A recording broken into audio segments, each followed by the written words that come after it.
영상으로 예배에 참여하시는 우리 환우들에게 하나님의 은총이 가득하시길 바랍니다. 이제 다 같이 묵상 기도하심으로 세브란스 병원 원목시일이 주관하는 환자와 보호자를 위한 주일 아침 예배 시작하겠습니다.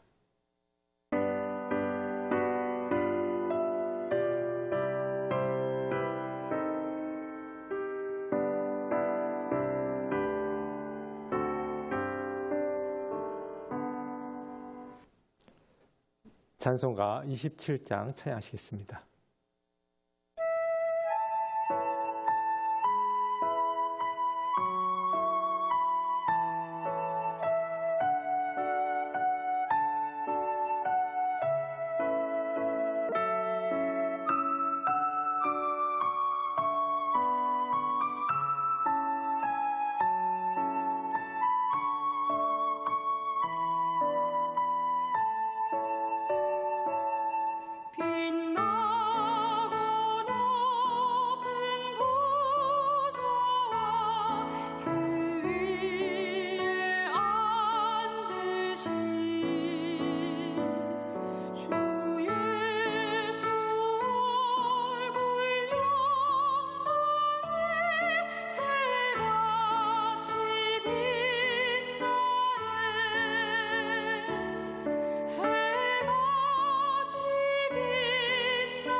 다 같이 사도신경 신앙고백 하실 때 세 번역 사도신경으로 신앙고백 하시겠습니다.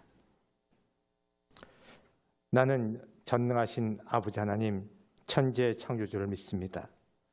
나는 그의 유일하신 아들 우리 주 예수 그리스도를 믿습니다. 그는 성령으로 잉태되어 동정녀 마리아에게서 나시고 본디오 빌라도에게 고난을 받아 십자가에 박혀 죽으시고 장사된 지 사흘 만에 죽은 자 가운데서 다시 살아나셨으며 하늘에 오르시어 전능하신 아버지 하나님 우편에 앉아 계시다가 거기로부터 살아있는 자와 죽은 자를 심판하러 오십니다. 나는 성령을 믿으며 거룩한 공교회와 성도의 교제와 죄를 용서받는 것과 몸의 부활과 영생을 믿습니다. 아멘. 이 시간 다 같이 기도하실 때 재활병원 원목실의 박찬미 목사님 목회 기도 인도하시겠습니다.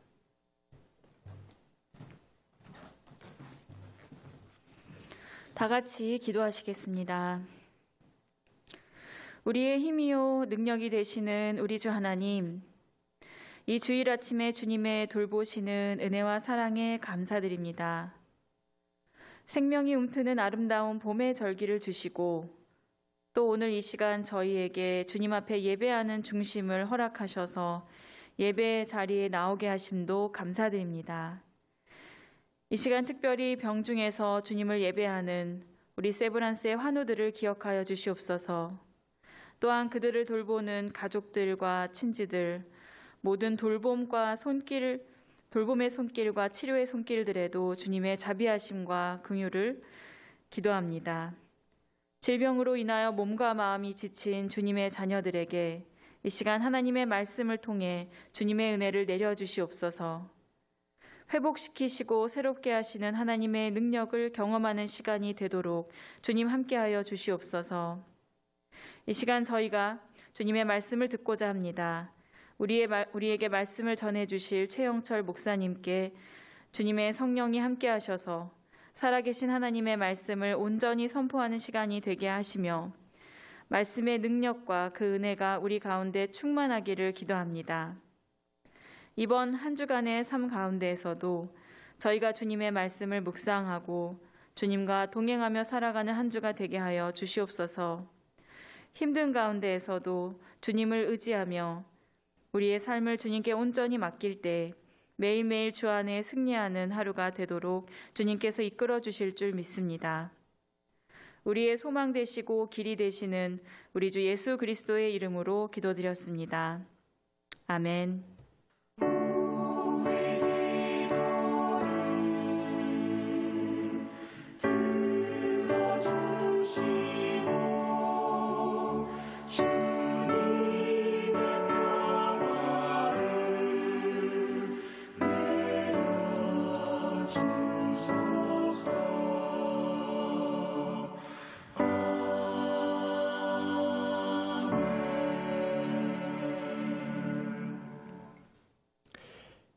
이 아침 우리에게 주신 하나님의 말씀은 누가복음 15장의 말씀입니다.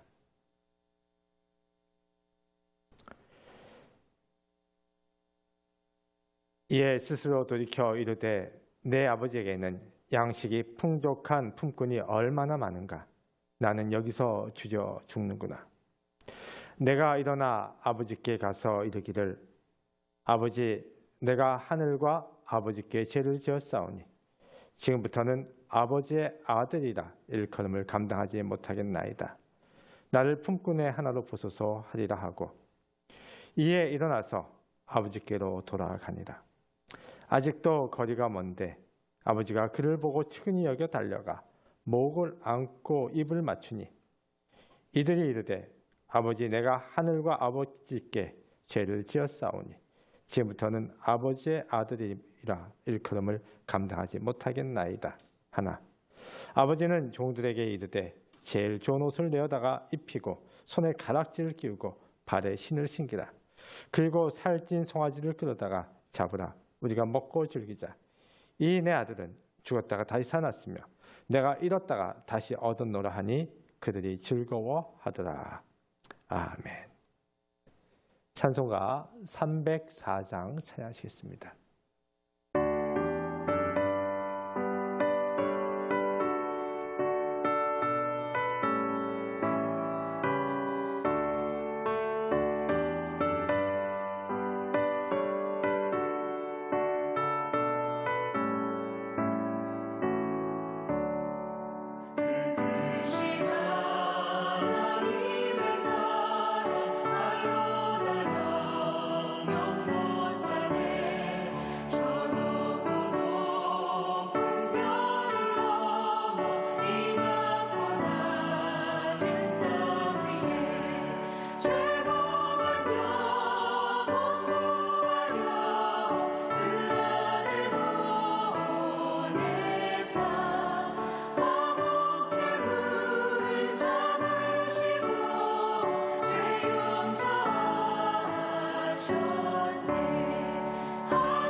누가복음 15장의 말씀 익히 잘 아는 말씀이실 것입니다.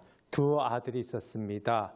둘째 아들이 아버지에게 재산의 분할을 요구합니다. 그 재산을 받아서 그가 멀리 떠납니다. 방탕한 생활을 했습니다. 돈을 다 허비했습니다. 그리고 그는 남의 집에서 돼지 치는 일을 하게 되었습니다. 그때서야 자신의 잘못을 깨닫습니다. 우리 아버지 집의 종들도 이보다 나은 대접을 받는데, 그래 아버지 집에 종으로라도 가야겠다. 아들이 저 멀리서 집으로 돌아오는 그 모습을 보고 아버지가 가서 그 아들을 껴안고 기뻐하며 잔치를 베풀었다 하는 것이 오늘의 말씀의 내용이죠. 자, 아버지의 사랑은 마지막에 용서한 부분에서만 아버지의 사랑이 있었던 것이 아니고, 아버지의 사랑은 처음부터 한결같이 있었다 하는 것입니다.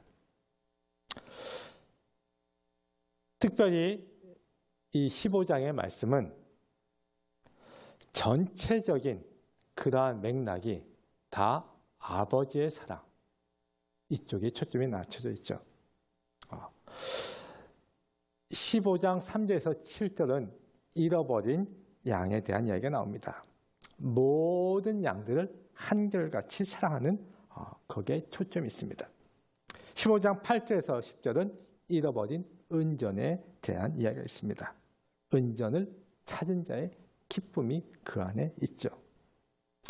누가복음 15장에서 처음부터 끝까지 계속 강조하는 것은 누구 한 사람이 덜 중요한 것이 아니라 우리 공동체 안에는 한 생명 한 생명 모두가 소중하다는 것입니다. 저 사람도 하나님의 자녀고 나도 하나님의 자녀고 우리는 모두가 한 형제 자매입니다. 이것이 바로 기독교의 고백인 것이죠. 내가 어떠한 형편에 있든지 어떠한 처지에 있든지 하나님은 나를 인정하시고 용납하신다.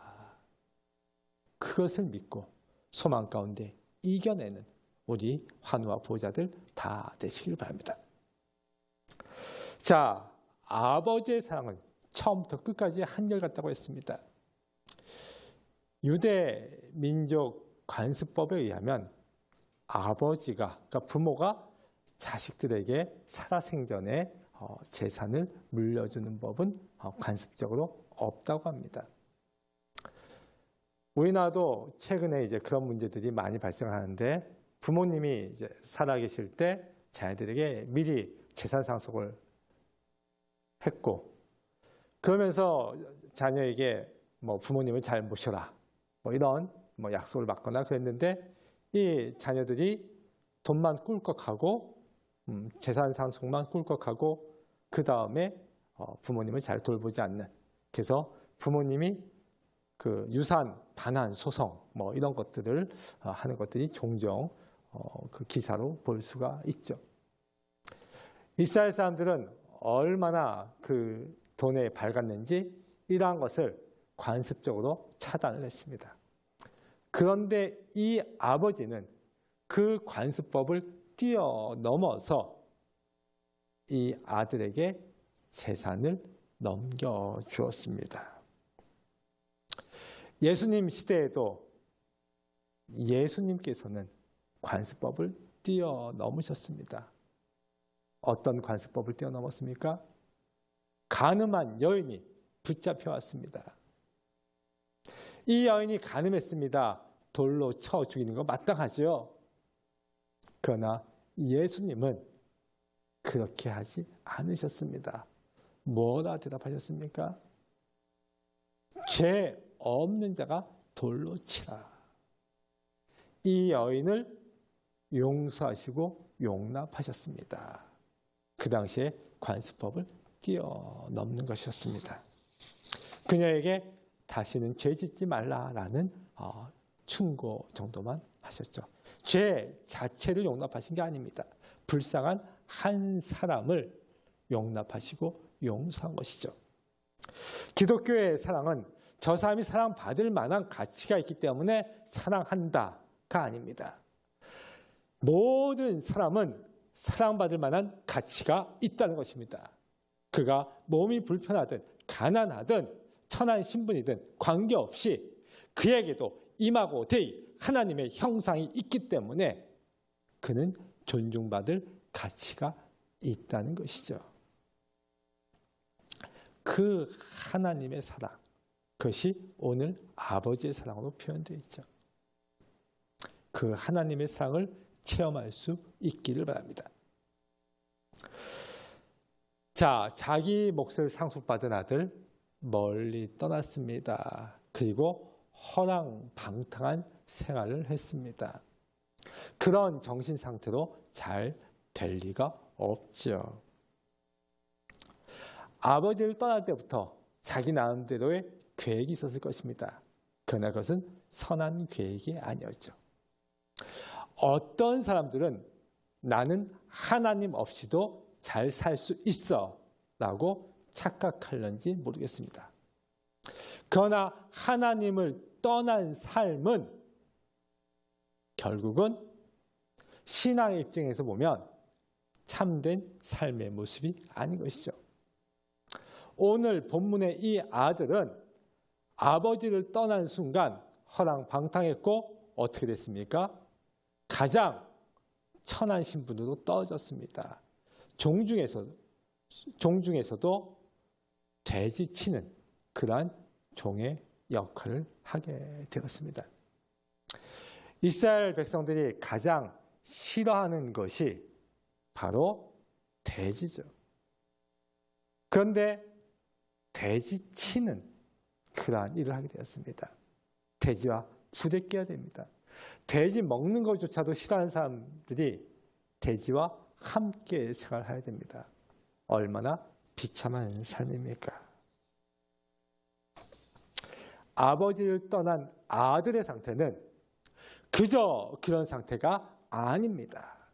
다시 한번 강조합니다. 하나님을 떠난 상태는 그저 그런 상태가 아니라 죄 가운데 거하는 상태라는 것입니다. 우리가 하나님 없이 잘 살 수 있다 하는 것은 교만이자 착각입니다. 아마 우리 병상에 계신 환자분들은 이거 더 실질적으로 느낄 것입니다. 하나님, 저는 제 뜻대로 다 되는 줄 알았습니다. 그런데 병상에 입원해 보니 내가 그동안 자신했던 건강이 아무것도 아니었음을 알게 되었습니다. 내가 모든 것을 다 가진 줄 알았는데 그렇지 않은 것을 알게 되었습니다. 저는 내 몸의 자그마한 반응, 내 몸의 세포조차도 마음대로 할 수 없는 나약한 존재임을 깨닫습니다. 하나님, 나를 불쌍히 여겨주셔서 이렇게 기도하게 되죠. 겸손히 나를 낮추고 주께 나아오는, 하나님 앞으로 나아오는 귀하고 복된 시간이 되기를 바랍니다. 아들이 자란 것이 바로 그것이죠. 무엇이었습니까? 그가 아버지의 집을 생각했습니다. 우리가 자유의지로 죄를 지을 수도 있지만 자유의지로 하나님 앞에 나아올 수 있죠. 스스로 회개할 수 있습니다. 우리가 죄된 상태에서 주님께 돌아올 수 있기를 바랍니다. 다윗은 우리아의 아내 밧세바를 탐하였습니다. 그가 밧세바가 임신을 했을 때 그것을 완전 범죄를 하기 위해서 우리아를 전방에서 불러왔지만 우리아가 아내와 동침하지 않았고, 그러자 다시 전방에 우리아를 보내서 우리아를 죽게 만들었습니다. 아무도 모르는 것 같았습니다. 그러나 선지자가 와서 그의 잘못을 지적하였을 때 그때서야 그는 깨닫게 됩니다. 다 속일 수 있지만 하나님을 속일 수는 없구나. 그 아이는 부정하게 잉태됐던 그 아이는 배 안에서 그만 생명을 잃고 말죠. 다윗은 철저하게 회개하였습니다. 제가 하나님 앞에서 죄를 지었습니다. 우슬투로 나를 정결케 하옵소서 하면서 간절하게 회개하며 지은 시가 시편 51편이죠. 요나는 어땠습니까? 요나는 하나님께서 니느웨로 가라고 하셨는데 니느웨로 가지 않고 반대편인 다시스로 도망갔습니다. 배가 출렁거렸고 그때 이 배 안에 누군가 신의 노여움을 산 사람이 있다. 제비뽑기에서 요나가 걸리고 말았죠. 요나가 바다에 던져졌고 커다란 물고기 뱃속에 갇히게 되었습니다.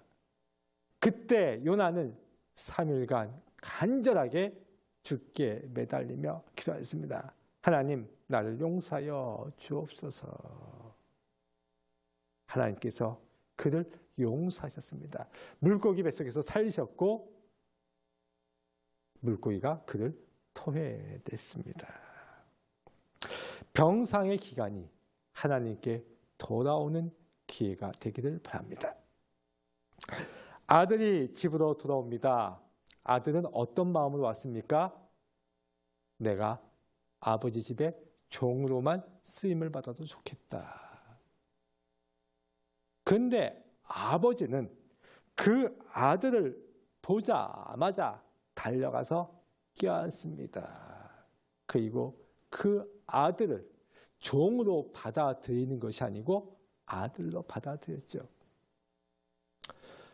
오늘 본문을 통해서 볼 때 아직 거리가 저 멀리 있는데 아버지는 그 아들을 알아보고 달려갔습니다. 거지가 다 됐습니다. 그렇죠. 아들이 어떠한 모습으로 바뀌어 있다 할지라도 부모는 알아보는 법이죠. 이 아버지가 그냥 우연히 밖을 쳐다보다가 아들을 발견한 것은 아닐 것입니다. 우리 아들 언젠가 돌아올 텐데 기다리고 또 기다린 것이죠. 아마 이 기다리는 모습이 우리 아버지 하나님의 모습일 것입니다. 우리를 기다리시는 그 아버지 하나님께로 돌아올 수 있기를 바랍니다. 내가 병실에 있든지 아니면 중환자실에 있든지 아니면 격리치료실에 있든지 어느 곳에 있든지 한결같이 나를 지켜보시고 언제나 나를 돌아보시는 그 하나님을 믿고 소망 가운데 이겨낼 수 있기를 바랍니다. 자, 아버지의 반응을 봅시다. 아버지가 너 집 나갔더니 잘 됐다 하지 않았죠? 그 아들에게 제일 좋은 옷을 입혔습니다. 손에 가락지를 신겼습니다. 발에 신을 신겼습니다.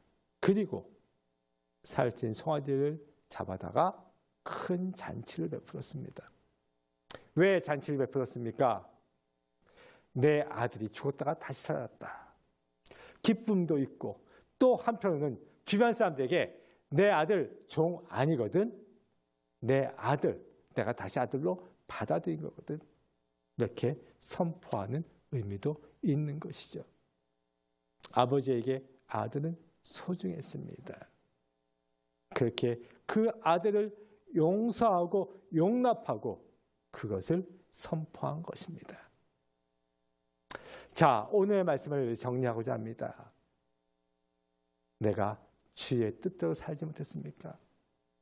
오늘 이 본문의 이 탕자처럼 내가 세상 가운데 짝하며 주의 뜻대로 살지 못하였거든.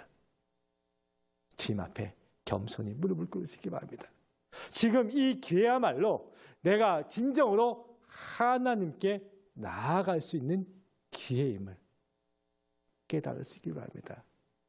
주여 나를 용서하여 주옵소서. 겸손한 마음으로 주님께 나아갑니다. 주님께서 나를 받아 주옵소서. 우리가 간절한 마음으로 주께 매달릴 때 주께서 우리를 용서하실 줄 압니다. 오늘 이 아버지는 아들을 처음부터 끝까지 계속 용서하고 또 용서하고 용서하였습니다. 이것이 우리 하나님 아버지의 모습이죠.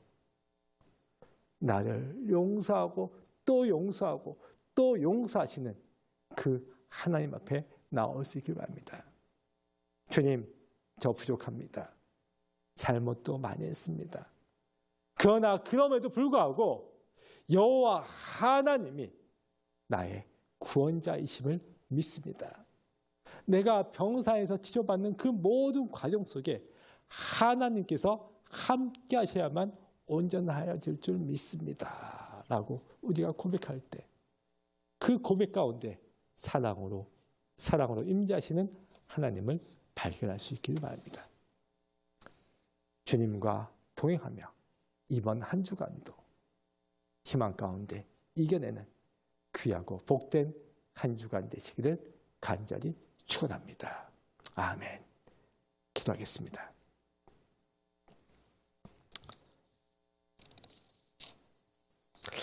아버지 하나님, 은혜와 사랑에 감사를 드립니다. 이 시간 누가복음 15장을 통하여 아버지 하나님의 한없는 사랑과 용서를 깨닫게 하신 참으로 감사합니다. 우리가 그 은혜에 감격하며 온전히 주의 뜻을 따라 살게 하여 주옵소서. 혹 온전히 주를 따르지 못하였거든 발걸음을 돌이켜 주께 나아오게 하시고 고난 가운데 하나님을 의지하며 소망 가운데 승리하게 하여 주옵소서. 감사드리며 예수님 이름으로 기도합니다. 아멘. 몇 가지 광고 말씀 알립니다. 주일 예배 및 주중 월요일 금요일 예배는 오전 11시에 원넷 TV 채널 2번과 카카오톡 채널 세브란스 원목실에서 보실 수가 있습니다. 신방 및 기도를 원하시는 분들은 원목실로 연락 주시면 되겠습니다. 병원 선교나 어려운 환자 후원을 위해 헌금하시기 원하시는 분들은 각 병원 원목실에 전달하시거나 후원 계좌로 입금하시면 되겠습니다. 찬송가 527장 찬양하시겠습니다.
어서 돌아와도 우리 주는 날마다 기다리신다오. 밤마다 문 열어놓고 마음 졸이시며 나간 자식 돌아오기만 밤새 기다리신다오.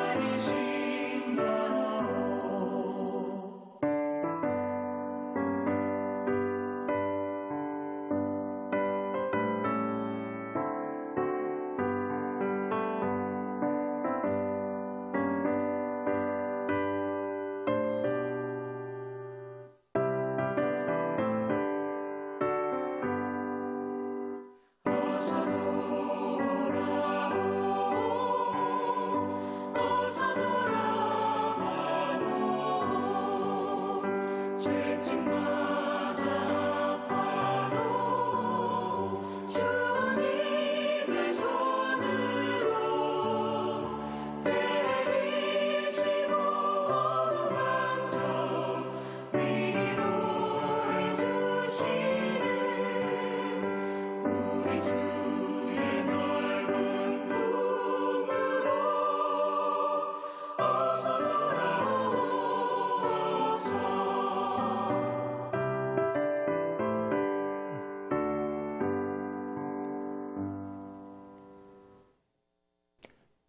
제가 축도함으로 예배 마치겠습니다.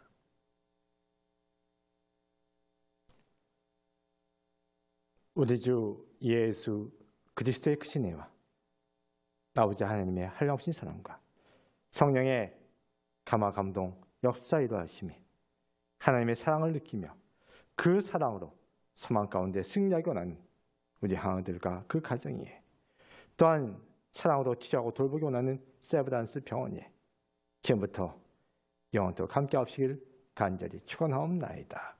아멘.